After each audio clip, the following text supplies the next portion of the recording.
Today's Boise Brisk Bite is going to take you through how to assign an interactive whiteboard to your students.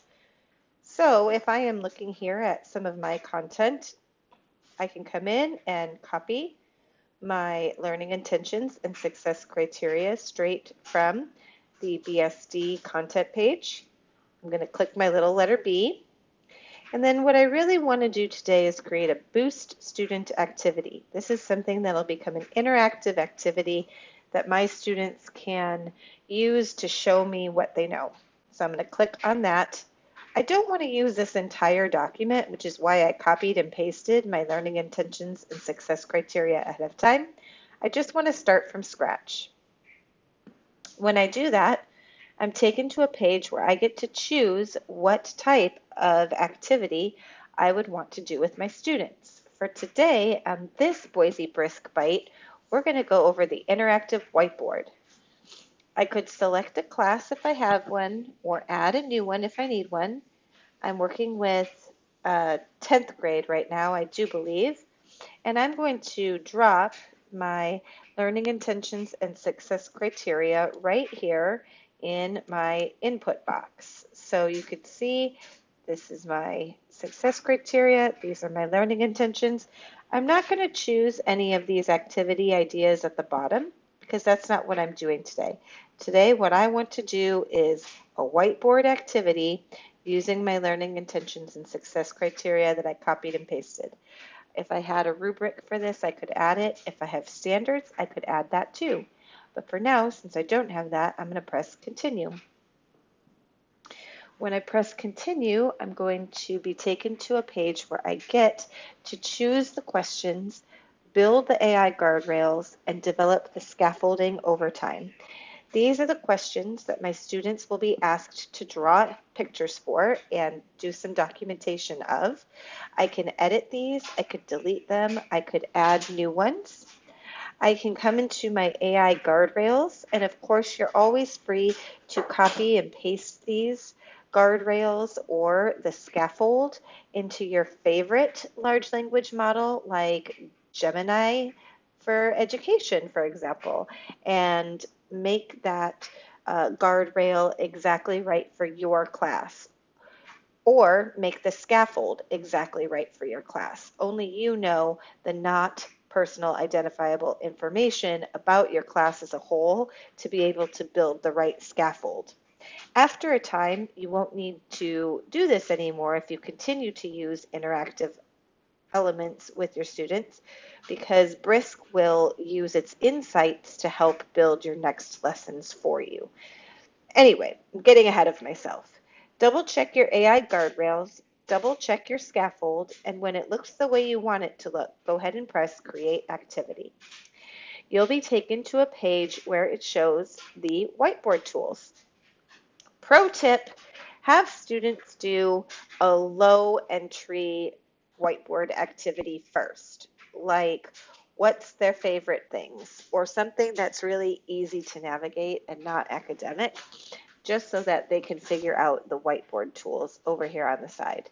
There's a select tool, there's a pen, a highlighter, an eraser, a text box, rectangles, lines, images, shapes, shapes, eventually, shapes. Shapes are here, excuse me. Oh, shapes are here. Shapes and colors. And then you can also see other options for what you could do here in the work. So I'm going to delete this guy because I don't want it. And my first step is to draw a simple diagram of Earth showing crust, mantle, and outer core. Label each layer, use arrows to show how convection currents move material in the mantle. I can use shapes to do this. Oops, wrong shape. I can use a shape to do this. I can use my pen to draw different pieces and parts.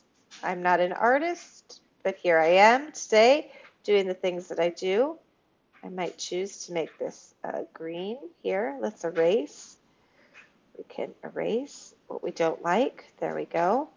Let's get a new pen, green. for the land. There we go. And then what I love about this is I can also get some insights. I'm trying to make this go away and it's not working. I can also, pardon me, oh well, I can also get help if I'm stuck. So I can come over here to my get help section and I could say something like, how do I type words for the labels? And then Brisk is going to help me with that. It will tell me exactly what I'm supposed to do.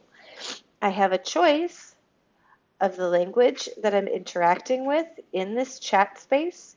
As a teacher, it will show up in the language that the student chooses, but you will have the option to download and change the language back to your language of choice. So it gives me some information there. I also am able, thank you, I'm also able to come in and check my work. So it's going to give me some feedback. Obviously in this example, I didn't finish my drawing well enough for it to give me the kind of feedback that we need. So let's see if it picks up on that. There we go. So it's giving me a little bit of feedback advice in order to be able to make this drawing a little bit better. In order to share this, I really want this to go away. There we go. In order to share this activity with students, I would press Share Activity. I can choose a class. I can choose a link here with an access code. They can access it via a QR code, or they can use this link that we copy. And then when students are all done, you would go to your app.briskteaching.com, or if students are in the middle of the lesson and you would like to pause their activity, you could do so. But I'm able to come in and actually view what my students have been working on.